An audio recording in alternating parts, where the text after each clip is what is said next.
Based on what I said, I can tell I was drunk because I'm not usually this much of a cunt. Andy, who's shuffling around Europe like an angry Roomba.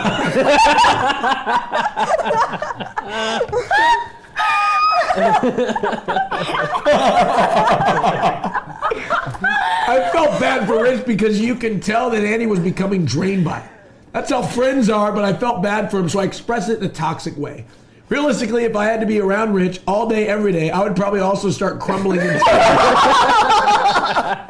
I don't hate Andy, even if he does look like my grandma's grandma.